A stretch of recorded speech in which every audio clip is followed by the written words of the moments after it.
Timnas Indonesia baru saja menjalani partai perdananya melawan Arab Saudi di ajang putaran ketiga kualifikasi Piala Dunia 2026.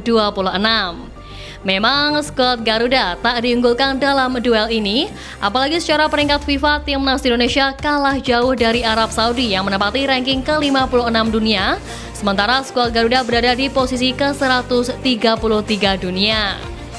Hal ini selaras dengan jalannya pertandingan di mana skuad asuhan Sintayong bekerja ekstra keras untuk meladeni permainan Green Falcons yang dipimpin Roberto Mancini.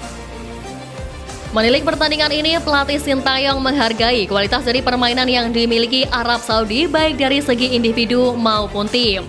Selain itu, pelatih asal Korea Selatan tersebut juga memuji kepemimpinan Roberto Mancini yang dinilai membuat Arab Saudi bermain lebih rapi saat menghadapi timnas Indonesia. Untuk Arab Saudi, performa sangat baik. Saya sangat menghargai individual teknik dari para pemain mereka. Jelas Sintayong. Selain memuji kualitas pemain Green Falcons, juru taktik asal Korea Selatan itu juga mengaku bangga dengan pemain-pemainnya yang berkarir di kompetisi Eropa atau abroad yang sangat membantu performa timnya di laga ini. Ya, diketahui Coach Shin membawa sebanyak 14 pemain abroad ke dalam skuadnya di matchday pertama dan kedua nanti. Bagi pelatih berusia 53 tahun itu, para pemainnya telah banyak membantu menoreh sejarah di perjalanan karirnya bersama timnas. Sejarah yang ditorehkan itu dimulai ketika menembus babak 16 besar Piala Asia 2023, mencapai semifinal Piala Asia U23 2024, dan bermain di putaran ketiga kualifikasi Piala Dunia 2026. Shin mengatakan bahwa pemain-pemain yang merumput di benua biru itu sangat membantu meningkatkan performa tim Garuda karena mereka memiliki fisik yang bagus dan pemahaman taktik yang baik.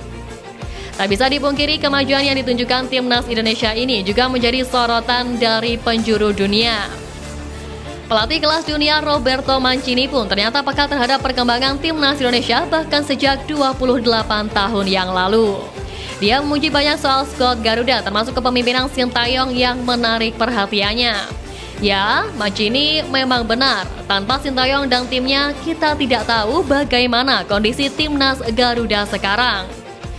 Roberto Mancini bahkan mengakui bahwa masih ingat ketika dia berkunjung ke Indonesia saat masih bermain untuk Sampdoria pada Juni 1996 silam.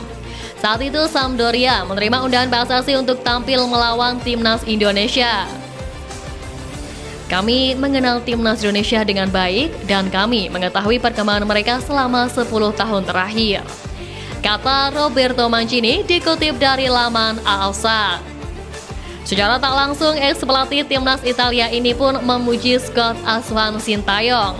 Sebelum berjibaku dengan timnas Indonesia di Stadion Kebanggaan skuad asuhan Mancini, media Arab Saudi Ar-Riyadiyah sempat mengingatkan betapa angkernya King Abdullah Sport City. Stadion ini awalnya menjadi ancaman bagi timnas Indonesia karena untuk kali pertama tim asuhan Roberto Mancini memilih venue berkapasitas 62.000 itu. Namun nyatanya tiket masih tersedia dan belum terjual habis hingga hari H pertandingan. Apakah angker yang dimaksud adalah kosongnya stadion ini? Ya, kemarin Roberto Mancini bahkan harus turun tangan untuk mengemis pada supporter Arab Saudi guna datang ke stadion mendukung tim berjuluk Green Falcons ini. Mengapa Mancini harus melakukan itu? Padahal di atas kertas sangat jelas bahwa skuad asuhannya unggul dalam banyak hal dibandingkan timnas Indonesia. Ya, Mancini sadar bahwa Arab Saudi harus memulai pertandingan dengan hasil positif dengan adanya dukungan maksimal pula dari para penggemar. Tentu fakta ini berbanding terbalik dengan dukungan yang hadir untuk timnas Indonesia. Meski menjalani laga tandang, supporter dipastikan memadati stadion untuk memberikan dukungan. Hal ini juga sekaligus menunjukkan bagaimana kesuksesan federasi dan kepelatihan untuk meningkatkan kualitas dari tim nasional. Untuk itu, Erick Thohir tidak ingin berhenti di sektor tim nasional saja. Pria yang juga menjabat sebagai Menteri BUMN Republik Indonesia tersebut menyebut akan melakukan perombakan dan bersih-bersih di internal federasi atau PSSI. Hal ini sejalan dengan visi misinya beberapa waktu lalu yang ingin menciptakan federasi yang kompeten. Memperbaiki sepak bola Indonesia harus menyeluruh. Setelah bersih-bersih timnas dan liga, kini giliran internal organisasi PSSI sebagai jantungnya sepak bola Indonesia. Tulis Erick Thohir pada unggahan di akun Instagramnya Selasa 3 September. Sebelumnya, PSSI memang dikabarkan telah melakukan pemecatan kepada belasan hingga puluhan pegawainya yang dirasa tidak kompeten dan menyalahgunakan jabatan di internal PSSI untuk kepentingan pribadi. Langkah ini karena alasan tak berkompeten dan menyalahi aturan tersebut tentunya cukup mengejutkan banyak pihak. Pasalnya saat ini PSSI tengah disibukkan dengan pengelolaan Liga Indonesia yang mulai mengalami peningkatan dan mempersiapkan tim nasional dari berbagai level usia yang akan berkompetisi di ajang internasional. Akan tetapi hal ini juga bisa menjadi bukti di mana PSSI melakukan kerja secara menyeluruh dan tanpa pandang bulu. PSSI sejak kepemimpinan Erick Thohir di tahun 2023 lalu memang melakukan berbagai macam langkah konkret untuk membenahi persepakbolaan di Indonesia.